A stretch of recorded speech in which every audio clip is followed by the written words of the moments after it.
The ball, Jimenez! Goal!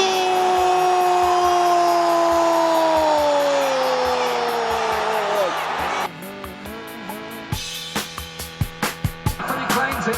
Distribution, brilliant. Landon Donovan, perfect on here for the USA. Can they do it here? Cross, and Dempsey's denied again. And Donovan scored! Oh, can you believe this? Go, USA! Certainly through! Oh, it's incredible! All right, friends, welcome to the International Players Anthem Soccer Podcast, quite possibly the world's most delicious podcast. With me on the other line, he's putting Molly all in your champagne. It's Mr. Stephen Whiting. Yeah, eating chicken and dumplings for breakfast. That's what we do up here.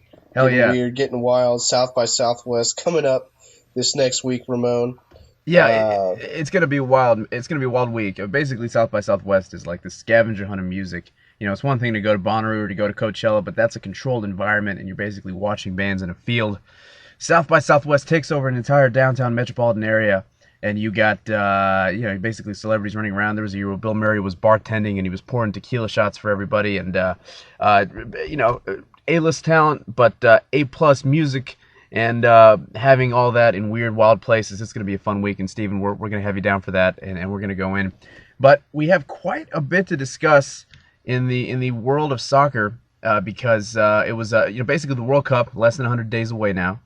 The preseason essentially began on Wednesday with a just big menu of really tasty, for all intents and purposes, preseason matches.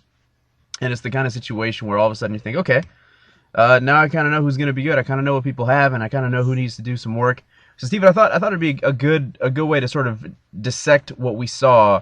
To we'll each sort of do 5 things that we took away from that. And I'll do one, you can do one, and then we can just kind of go from there. I'll get it going. For me, the big kind of buried in all the action headline is, boy, France looks unbelievable. Yeah, and for those of you that follow us closely, you heard Ramon talk about this on the podcast that dropped yesterday, our new Bro Knows segment. That we're doing, and we'll give you some more details on that here in a second. But the problem with France has never been talent, Ramon, and you and I both agree on that. It's always been chemistry, and what the psychological, stuff at play is going to be. 98, they win the World Cup. 2002, they're a complete disaster. 2006, they make it all the way to the finals. 2010, they're a complete disaster. And I went on record on our show.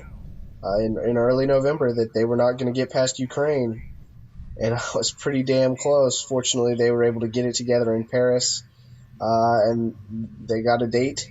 They got a date to the dance, and the clinic they put on with the Netherlands on Wednesday was pretty telling, I think, in some respects. Now, again, as you said, this is kind of a preseason tournament feel, so you got to watch out. But you got to take every result with a grain of salt, but going with that, the Netherlands looks like they're going to have some issues up top, Ramon, and we also have been very vocal, you and I, that we think Chile is coming out of that group, and Spain or Netherlands is going to have to fight for a second spot. One team's going to win it, Chile's going to sneak in, and the other one's not. I was originally thinking it was going to be the Netherlands, but they just look like they're having issues at that striker position, and so my second takeaway would be the Netherlands may not advance from the group stage.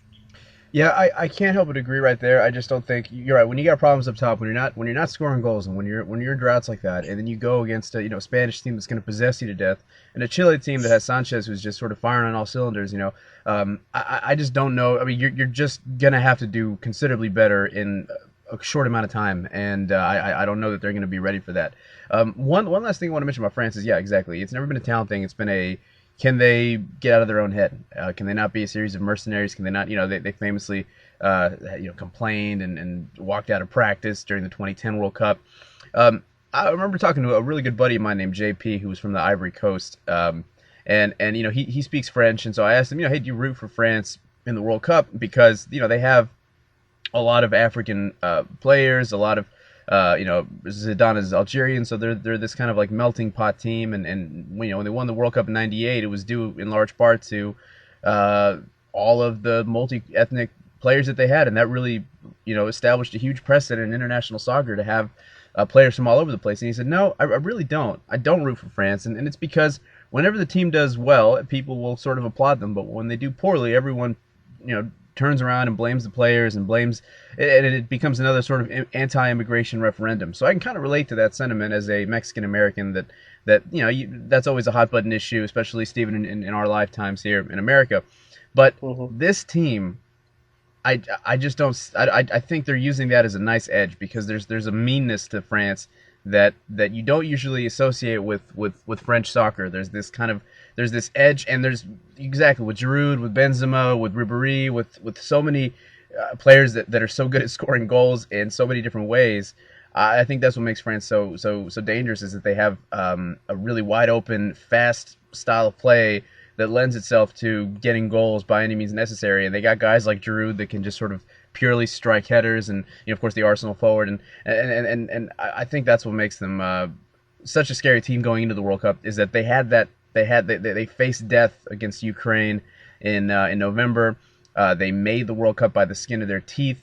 Had they lost out, it would have been a complete disaster. This is a team that's going to host the Euros here in 2016, and so to not have a World Cup bid and some World Cup money behind that really just hurts your efforts across the board. So I think this is a team that can break out in a big way. Yeah, I completely agree with you. Now, sticking with that kind of side of the coin as far as attacking talent, I just brought up the Netherlands being an issue. I'll give you two other teams that did not look good in terms of their ability to get goals when needed. One of those, the United States will face in group play, and that's Germany. And I'm starting to wonder how vulnerable this German team is. Yes, they beat Chile 1-0, but they really had many missed opportunities in goal, and that's the big question mark for Germany going into this tournament, is who's going to play up top for them. They're absolutely loaded in midfield, and this is kind of becoming a world problem. A lot of teams thin in defense, and a lot of teams not necessarily thin at strike or forward, but don't necessarily have the talent in years past. But it just seems like we have this huge glut of attacking midfield players that we is just overloaded. Everybody's got great midfielders, and then it's best of luck if you can find somebody that can put a whole team together. But I'll give you Germany there, and then Italy. They're going to go as far as Mario Balotelli and Giuseppe Rossi's health will take them. Certainly, Italy ran into a Spain team that looked pretty good. And so, I got to tell you, Germany and Italy, circle those two teams right now. It's going to be interesting, especially given what Portugal did. Portugal is a team that, from the midfield up, is just a phenomenal amalgamation of talent. And they're going to pretty much go as far. They're almost like a run-and-gun team in basketball. They'll go as far as their goal scoring will allow. But if they play a team that can defend and that has some firepower of its own, their back line cannot hold up. I mean, we saw it in the Sweden and the Sweden playoff with Portugal, and that basically became a Zlatan Ibrahimovic, Cristiano Ronaldo duel, and it was because both teams were very lacking in defense, especially when you're playing two of the foremost world-class players right now. So absolutely. One thing, because I know we're throwing out a lot of stuff. I didn't get a chance to see Germany, so I want to circle back to them a little bit.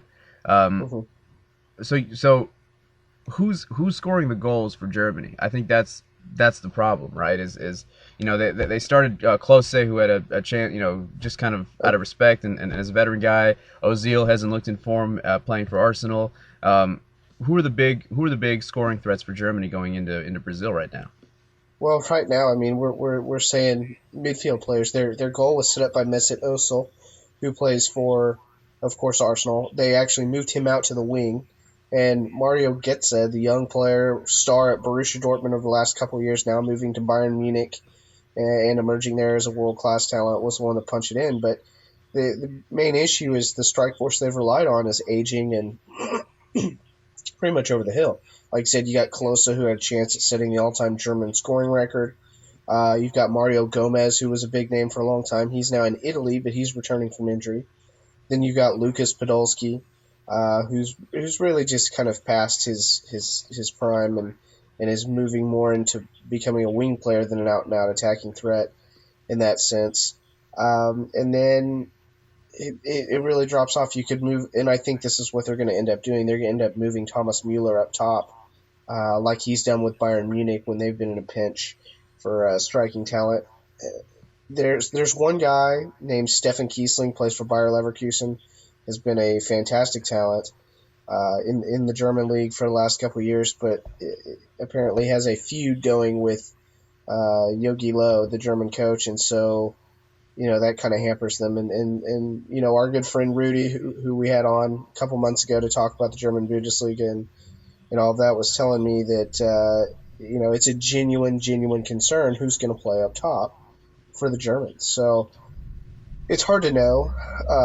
I think that if there's one lesson we can take away from these friendlies, it's things change on a month-to-month basis. You look at who you and I selected to go all the way back in November, kind of snap analysis once the field was set, and it is not the same as it is based on what we saw here now in March, 2, 3 months, 4 months later. So Yeah. I think it's going to change some more when we get to June. That certainly for Italy, Giuseppe Rossi and Mario Balotelli's health will be in different places. Colombia's Radamel Falcao's health will be in a different place.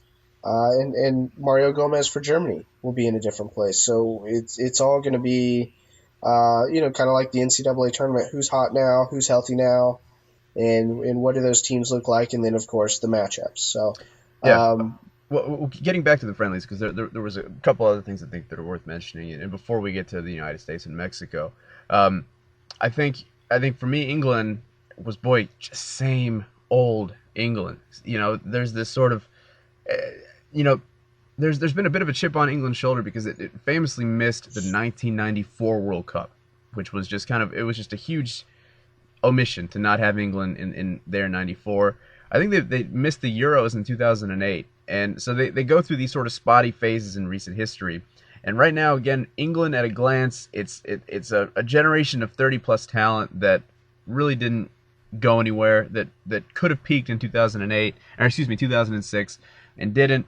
And now it's just about bringing in new guys and guys like Daniel Sturridge that are pretty explosive. But I caught the England-Denmark friendly, very, very, very just gentlemanly. England, kind of slow, kind of choppy. I didn't like what I saw. And actually, after the game, a very catty, kind of funny comment from the Denmark manager. He went over to Hodgson, the English manager, and said, "Good luck. You guys are going to need it." And so I think all of a sudden you look at England. To me, the tastiest first opening game in the group play is going to be England and Italy, because you're going to have. I'm telling you right now, the loser of that matchup in a group with Uruguay, the loser of that matchup, I don't think is going to get out of the group. And I think, I think England's got problems and Italy's got problems. And one of those teams is going to get a reprieve and get out of the group. But man, I'm not liking what I'm seeing from those traditional powers. Sticking with Europe, Portugal is a team that has, the last, look at how they've done in the last major tournaments. 2006 Final Four team, 2010 World Cup, and 2012 Euros. They went out at the hands of the eventual champ Spain, and they did so by a hair. In 2010, it was a 1-0 result. In 2012, it went to PKs, and Cristiano Ronaldo didn't even get to kick because they sort of put him fifth, and Portugal didn't get to 5. And so I think Portugal is really good. Like you said, it's a running gun team. It's a team that's going to put a lot of pressure on the backlines of Ghana and the United States. And if Germany is struggling and Portugal is in form, look for Portugal to just straight up one-on-one beat Germany. And then all of a sudden you have a Germany-United States game, the third game of that group that you and I basically said, hey, this game is going to be a blessing in disguise for the States, because by the third game, Germany will have clinched everything. You can put Germany in a pressure position to win that game. And I think it's going to be a big problem for the United States. Yeah, I completely agree. And I don't I don't really have much to say other than, as far as England's concerned, they just look disjointed, and I think part of that was the roster they fielded against Denmark. Hodgson is a much more conservative manager. They played 5 Liverpool players, and those players are used to playing open and using their speed and almost like a South American team, up and down, and all that. And so,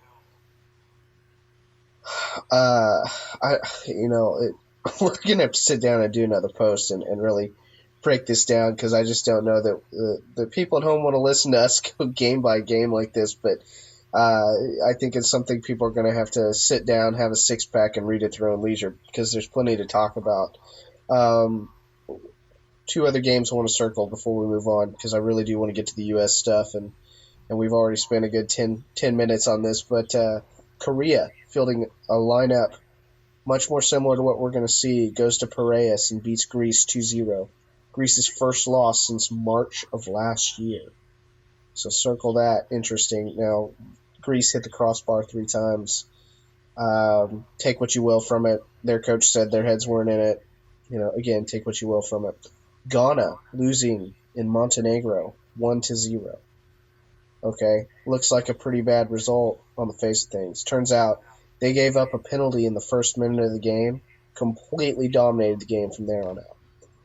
So I think Ghana is don't sleep on them. If you're betting, don't bet against Ghana based on a 1-0 friendly result against Montenegro.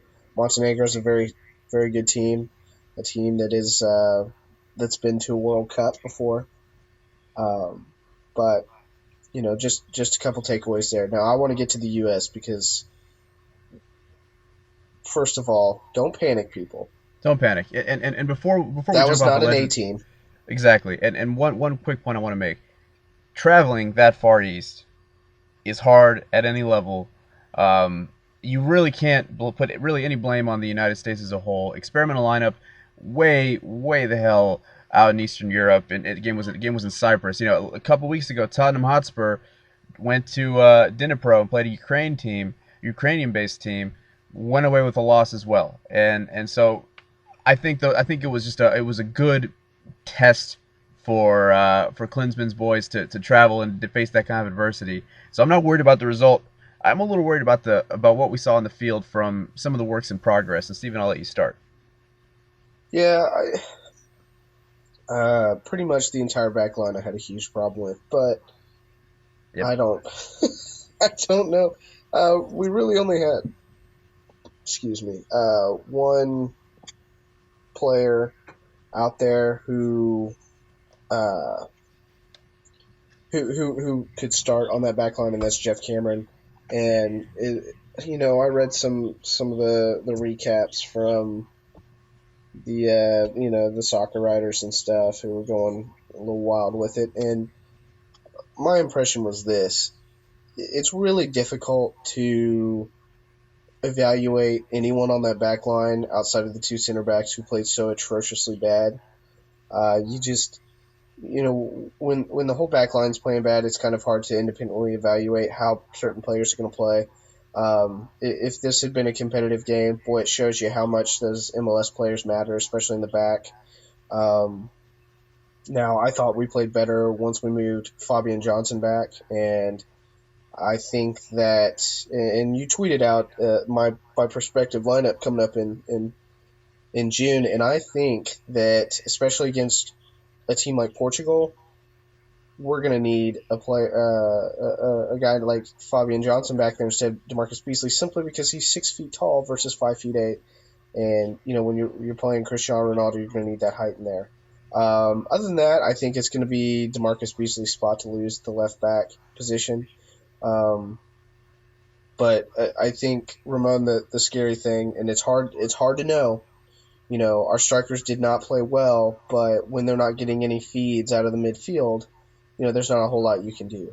But our midfield, you're absolutely right, but our midfield is Michael Bradley, and he wasn't playing, and so it's playing a preseason game with a backup quarterback, really, and you can't really get mad at the receivers for not catching the passes. Really, that's right. Basically it. The major concern is the back line. Why do you think Oguchi Onyewu has been dusted off by Jurgen Klinsmann, because the guy's got a body. The guy's a specimen, and if we can get something out of him against Ronaldo and against Germany's forwards, against Ghana's forwards, that's why he's back in the red, white, and blue. Yep.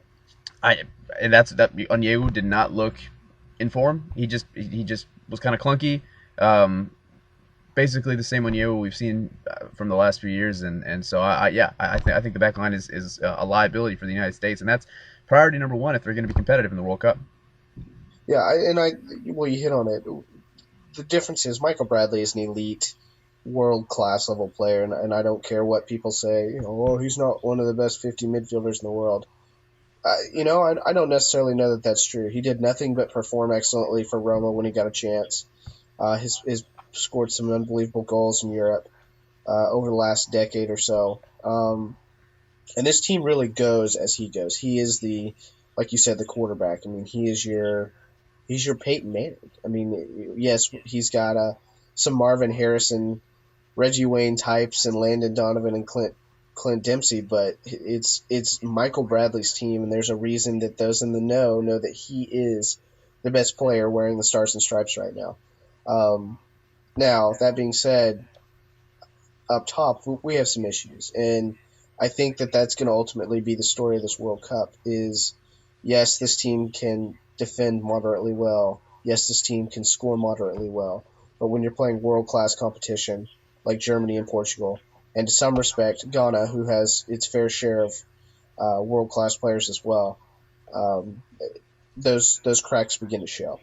And I think you made a good point the other day on the other podcast that Klinsmann's really building toward 2018.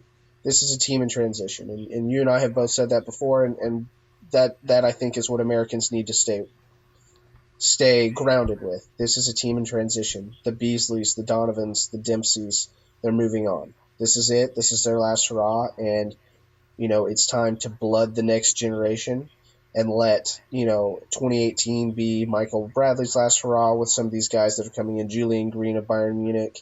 I'm blanking on the guy's name. He's out of DC, who's playing in Borussia Dortmund's youth program right now. We've got a number of people coming up, basically, is what I'm saying, that in 2018 are going to be in their early to mid 20s, and it's going to be a whole different setup.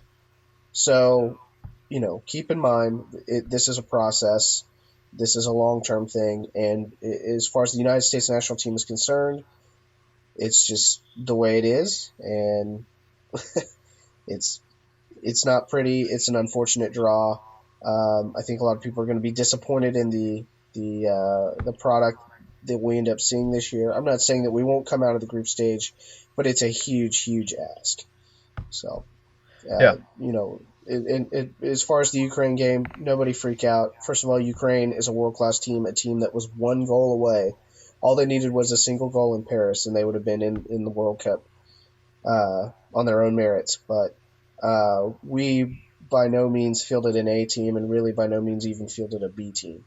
It was a chance to look at our Europe-based players, and that's what we did. We got work, yes. So what? Who cares? But yeah. The outlook isn't great in terms of talent. We would be like a 9 seed in the NCAA tournament. Yeah, we could be Ghana, but it's a tough ask to get by a 1 seed in Germany and a 4 seed in Portugal or whatever in the bracket. So yeah, I think that's a fair comparison. I think we're very much 8-9. We're coming out of that 8-9 game, then staring down a 1 seed, and so the notion of making the Sweet 16 is difficult. Stephen, did you get a chance to watch the Mexico game Wednesday night? I didn't, but I came home and tried to break down a lot of the analysis as best I could. And I think, because Ramon, I think I'm one of the few people who does not believe in Nigeria. I think it's a largely undisciplined team. I think they're extremely athletic, and they can, if you mess around with them, they can really make you pay. But if you come out there with a good tactical plan, the Nigerians fall apart. And it sounded like the game was a tale of I don't want to say two halves, but the adjustment period for Mexico, where they were kind of adjusting to their 5-3-2 and Nigeria kind of had their way with them. And then once everybody settled in, it kind of flipped the script. Would that be correct? I think that's fair to say, and I'll run through this game fairly quickly. But basically, a lot of positives for Mexico. A couple of big takeaways. Number one, boy, Guillermo Ochoa put a chokehold on the number one keeper position, because early on, when Mexico was kind of shaky, again, the whole point of this game was to integrate the Europe-based players into Miguel Herrera's very specific system and sort of see what happens.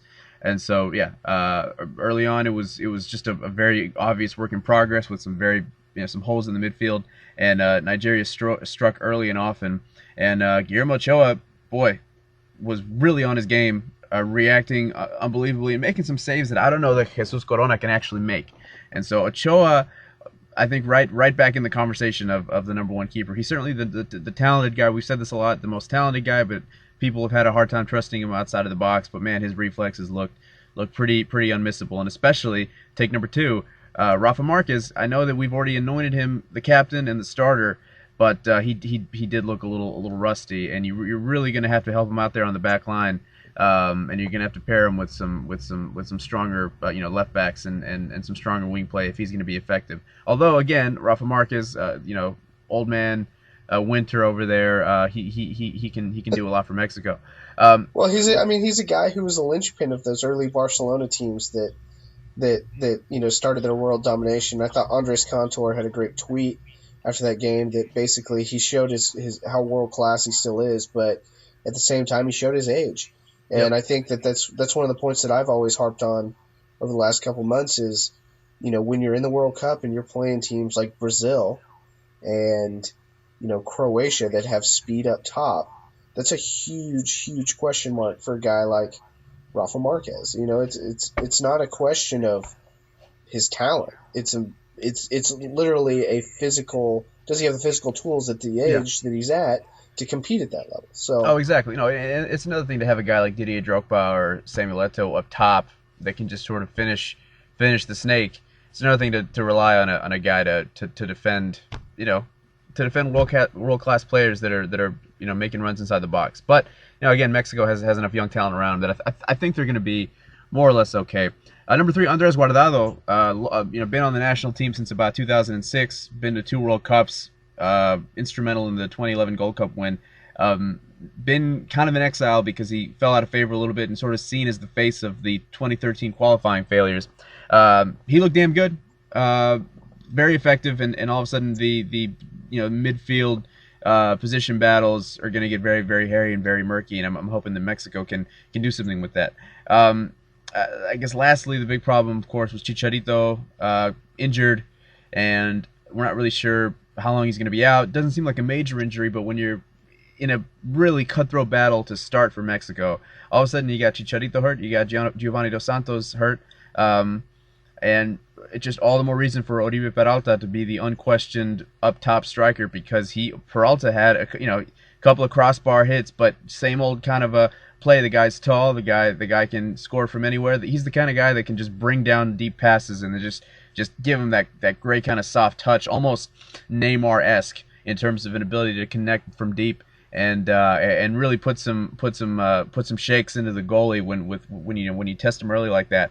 So I liked everything that I saw. I was a little disappointed with Mexico's inability to score, but with the way Ochoa played, with the way the system seemed to work, I think Mexico's in great shape. I just think it has some really tough decisions to make, because now. Well, I think up top, it's a blessing in disguise. Let Chicharito recover from the injury, go Peralta with Gio right behind him, and let Chicharito come off the bench. Where he's been so effective over the last 5 years in Europe. As far as that decision, obviously you've got this, like you said, Guardado or Layun. What do you do over there on the left side? What do you do on the right side with Aguilar? But I think up top it's going to be a blessing in disguise for them. I agree. Peralta with Gio right behind him, I think is the way to go. And as much affection as I have for Raul Jimenez and for Alan Pulido, and as good as I think they can be, right now, with the injury, the picture couldn't get any more clear. So that'll kind of wrap up our sort of what we took away discussion. But I want to close, Stephen, right now. Give me your Final Four for the World Cup. I'm going to stick with my original Final Four for now. Excuse me. Again, take note. It is March 7th. We're a couple months away. I have Argentina, Uruguay, and Brazil, Germany. I honestly have no idea what to do with Germany. I'm going to kind of just leave them there because I expect them to figure it out like they always do.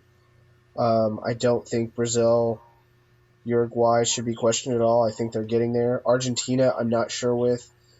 They have just a ridiculous overload on attacking talent, but a lot of that is system talent.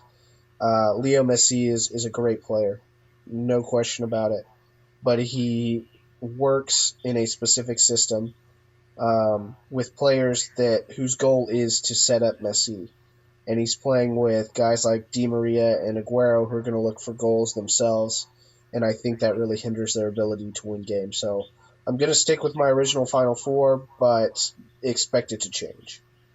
Well, Stephen, I am going to 100% agree. The fringe teams that we thought could really kind of make a splash, Belgium and Colombia specifically, are now limped and hurt a little bit. Again, those are teams where their starting 11 can go toe-to-toe with pretty much anybody, but they're really dependent on avoiding the injury bug, and Lukaku has been kind of in and out. Radamel Falcao, of course, went down with a big knee injury.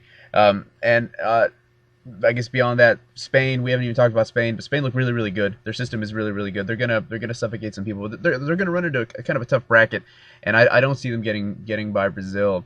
But I do think Spain is now the unquestioned favorite to win its group. I mean, we thought that maybe Chile could challenge Spain, that maybe the Netherlands could slow Spain down. I think it's very clearly Spain and then Chile, Netherlands in a very clear number 3 and out at the group stage level right now. But yeah, I think Brazil, I think Germany, I think Argentina because their path is so straightforward and easy, and I think Uruguay because they got the best player. 442 magazine came up with a big cover story. The best player in the Premier League, no surprise, Luis Suarez, playing out of his mind, has really sort of put a lot of his behavior, off-field demons behind him, or at least he has in terms of the way he's being perceived, or at least he's so good that people want to root for him, so they're willing to let everything else slide. I think Suarez in Uruguay playing in Brazil. I think they're borderline unstoppable. And Uruguay, Argentina. I'm going to give Uruguay a slight edge. Brazil, Germany. I'm going to give Brazil a big edge. Brazil and Uruguay. I'm going to give a shaky vote of confidence to Brazil, but I think Uruguay could very easily win it. And yeah, that's still the Final Four as far as I'm concerned. I think that this tournament will be defined by the teams with the strikers up top. You and Varun touched on it the other day. Who's that guy in the 80th minute that can get you goals? Argentina has some guys. Uruguay certainly has some guys. Brazil certainly has some guys. Spain. Well, that's the thing about Spain. We're expecting Costa to come in and be that guy, but the reason why Costa is such a hot commodity is that Spain is past the days of Fernando Torres and David Villa really just kind of scoring at will. If you watch that Italy game, that was a clinic, and it should have been 4-0. But they missed some bad looks in the box. Cesc Fabregas specifically just bolted one over the goal from basically point blank range. And so I think Spain, a team that has always, they really came alive. I think the Euros in 2012 were probably the most impressive they looked because they were so dominant. But before that, it was just a string of 1-0 results. And so that's why I think as good as Spain is, as world class as they are, the way the bracket shakes out, I don't put them past Germany, and I don't put them past Brazil. I certainly don't put him past Uruguay, and I'm just not going to put him past Argentina because of Messi and because of everything that's happening. And I think that's, like I said, I think that's the story of the World Cup right there. Yeah. And when you're making your picks, folks, that's where you need to look. Now, obviously, there's certain other issues, but that's the difference between how far a team like Portugal can go versus a team like Spain and or even like France, like you said there. So, I think that's a good wrap up. I can't believe we were able to keep it around 30 minutes of analysis. Pretty tough, ask there for us, but that's all right. We got through it. And so now I guess we'll move on to some other things. We got the MLS starting up this week, Ramon. MLS started. Before we get too far away from international soccer, I wanted to get. I think you had an item or two. I think it's time for the World Cup minute. Oh, the World Cup minute, Ramon. You are correct. We have one little note little nugget here. And what was it you were saying earlier? England. It's the same old England. They've got that iron curtain of doubt, of pressure hanging over them. Well, Ramon, they've hired sports psychologist Steve Peters. He's been called on to give them renewed hope at the Soccer World Cup. He's already worked for Britain's cyclists at the Olympics, and he's also, get this, been helping Liverpool this year. Yeah, so woohoo. Boy, I'm a big believer in mental health, and I'm a big proponent of people diagnosing and getting help and eliminating the stigma that comes with sort of mental health problems. So that's great. But boy, in sports, you bring in the sports psychologist. There's some smoke there. I think England's got problems. That makes me want to lean back toward Italy, in that England Italy game. So we'll see. I don't like the sound of that at all.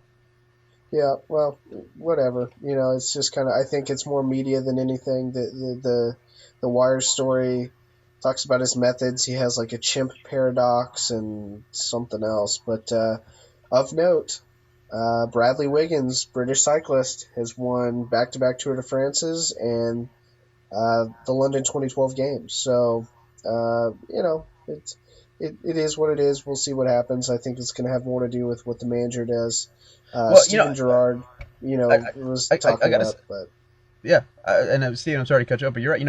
Psychology, a big part of sports. When I was in 5th grade, our old Pop Warner coach used to say, "Hey, is it mental or is it physical?" And the whole team would chant "mental," because it's all about. I'll give you an example. You want to talk about world champions at the biggest stages of sports.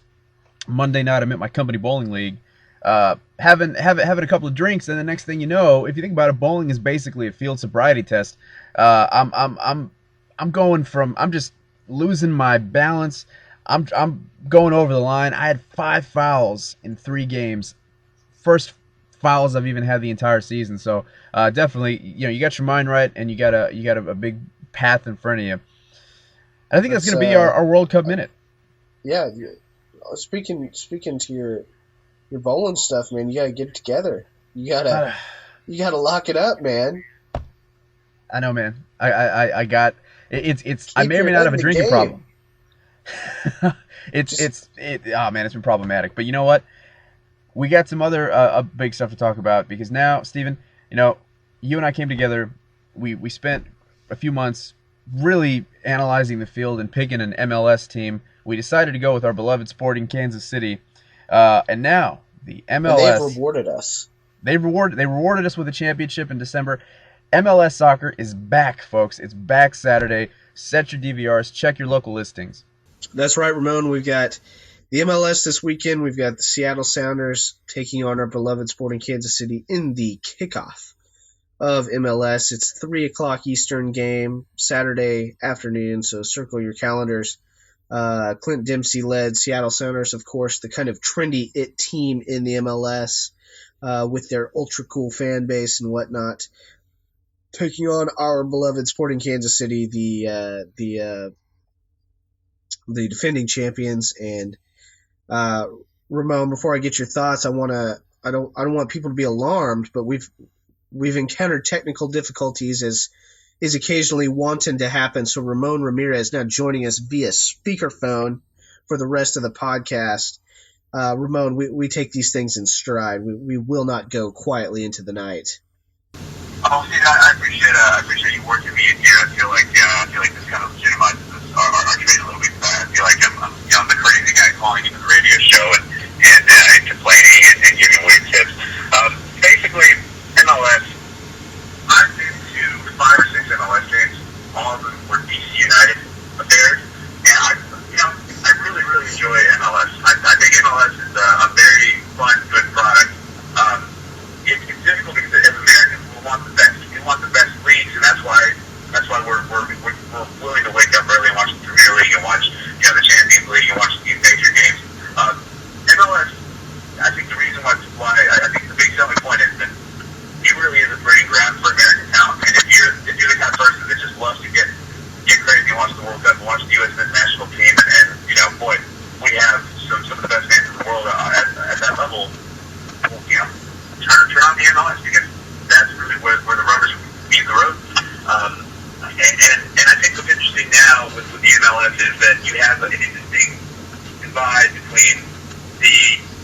now be soccer cities like Portland and Seattle, and the Midwestern, heart of American cities like Kansas City and Columbus. And now, within the next 10 years, when you look at expansion, you're going to have a Miami Club. You're going to have another New York City club that actually plays in New York City. And I think MLS is being very smart about saying, okay, you want to expand speed.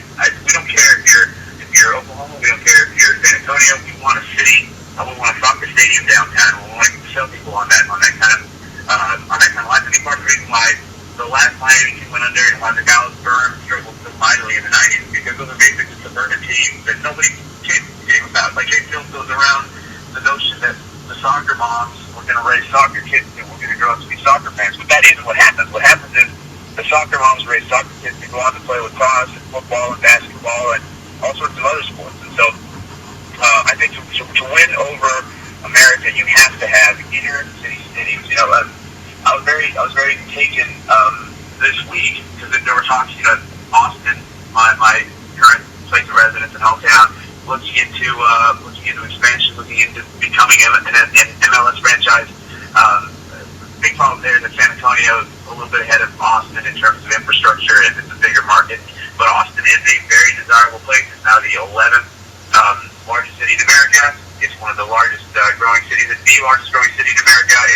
It's a city sort of propped up by cool, hip culture. It's a city that has a lot of young people, has a big college crowd. Austin is the largest city in America that does not have a professional sports team. And so that became a big topic of local radio discussion. You had guys, Aaron Hogan and Chip Brown, like the guys that talk about Texas football all the time, really, really talking about the NLS and about what that would be.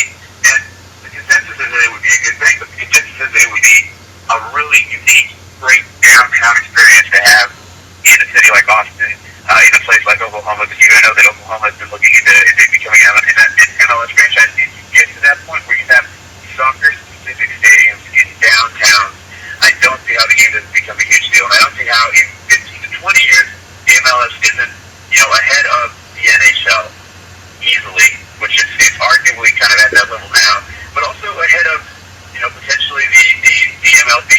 Baseball is the king sport in terms of influence and in terms of tradition. It's a sport that has to sell you on nostalgic American values for it to really thrive. And then pulling in with the NBA, a sport that's wildly positive because of the superstars and very positive with young people, but it's a sport that's hindered by the fact that it's a major city sport. The NBA is a night out in downtown. It's a night out in D.C. or a night out in Philadelphia. It's not a heart of America kind of sport. And right now, soccer is the second most popular sport between 12 and 24-year-olds. When they grow up, I think it's a can't miss proposition. And all this to say, I'm gonna watch some MLS soccer. What the hell, man?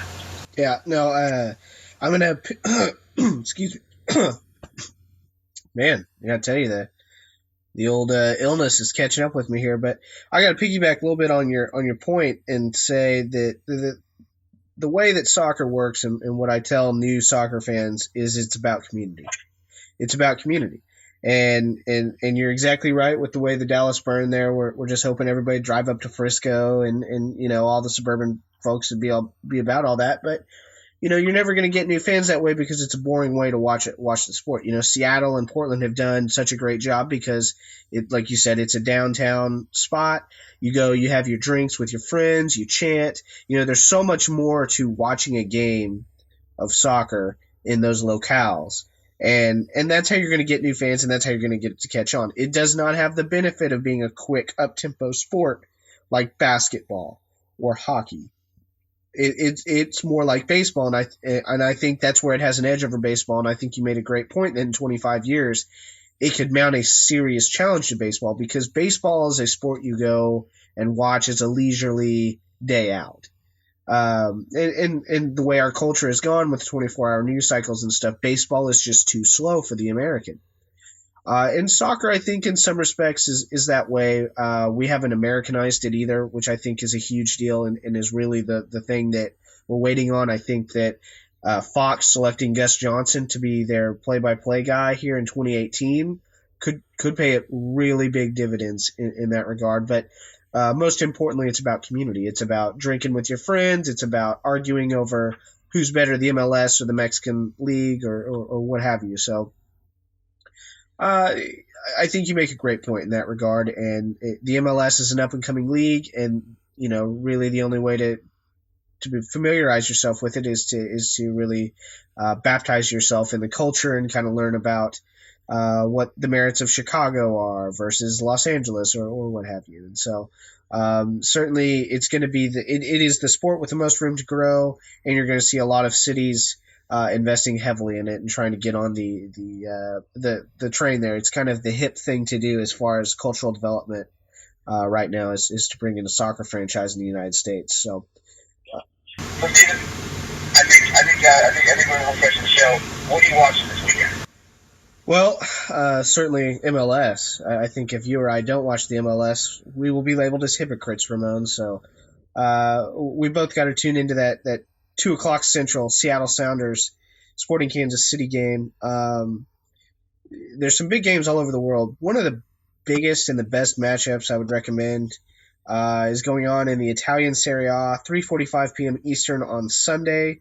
Second place Roma playing third place Napoli. They've played, I think, 3 or 4 times this year, and they've all been just fantastic goal-scoring festivals. So circle that one, folks. Napoli-Roma, 3:45 p.m. Eastern on Sunday. That is your game of the weekend, I believe.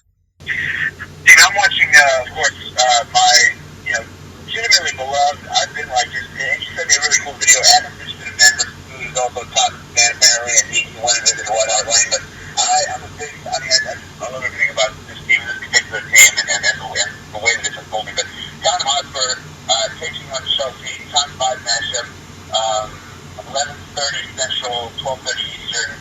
It's going to be a huge game. The last one was a 1-1 tie. As good as Chelsea is, they're not the explosive, running out the building kind of team that Man City and Liverpool are, and so I think it's a big opportunity for Tottenham to get a result. So we'll see. Also watching, reading 442 magazine, really just world-class publication for soccer and for soccer news. They call this the greatest, the most intense derby in all of Europe, and that's Greek squad Olympiacos taking on their main rival, and that's going down this weekend. So I'm gonna look for that, tune into that, and I'm gonna watch some MLS soccer. South by Southwest Interactive kicks off this weekend, so I'm gonna be partying a little bit. They're doing a real life Mario Kart racing thing where you can actually go and race in the Mario Kart race. It's a special 1-mile track, so I'm gonna try to do that. I'm gonna try to crash the John Gruden party. I'm gonna try to crash the Seth Meyers party. I'm gonna try to crash the Seth Rogen party. But basically, I'm watching soccer and I'm getting ready for the week ahead. Steve, we're gonna see you down in Austin next week. Before we sign off, I think it's time for our red cards of the week. Ooh, that's right, our red cards of the week. And I got to think about this for a second because I totally did not prepare for this. Take 15 to 20 seconds to think about it while I go first. My red card of the week, I'm going to self-card myself, folks, because I have made 2 major life mistakes in the past week. Number 1, parking downtown where I shouldn't. I know better. I got towed. Spent $191 that I don't need to be spending. Later in the week, Wednesday, watching Nigeria play Mexico in a friendly. I don't have ESPN News because I have the most basic Time Warner cable package. So I go down to my local Mexican restaurant and I run up a $53 bar tab, Stephen. That is living. That is not sustainable, folks. That's my red card. We go to myself, and we're gonna have to do better in 2014. I don't know, Ramon. That's $250. It sounds like you invested in fun. Those were waste of money, waste of time. Even where's your head at, red card? I guess I'll just give it to the performance of the United States back line. I'll leave it at that. But I'll tell you what, I want to give a Medal of Honor. You're talking about a piece you came across in 442, and we'll have to make sure we get it up on the site today or link to it or something. Tweet it out, I don't know. But an equally as impressive one that's gone up over on ESPN, the worldwide leader, the Bastards. I'm generally not a fan of a lot of things ESPN does, but this was extremely well done. It was a 4-part series, an oral history on the lead up to the 1994 World Cup from the players. Spectacular read. I really hope they find a way to make a 30 for 30 on this, or at least some sort of documentary. Just absolutely fantastic. I think I read it yesterday or the day before. Just read it all in one fell swoop. I'm telling you what, Ramon, it's worth a read. And I think if it doesn't make it into next year's book of great American sports writing, I think it'll be a real travesty. Well, Peter, I can't wait to go tap that at work.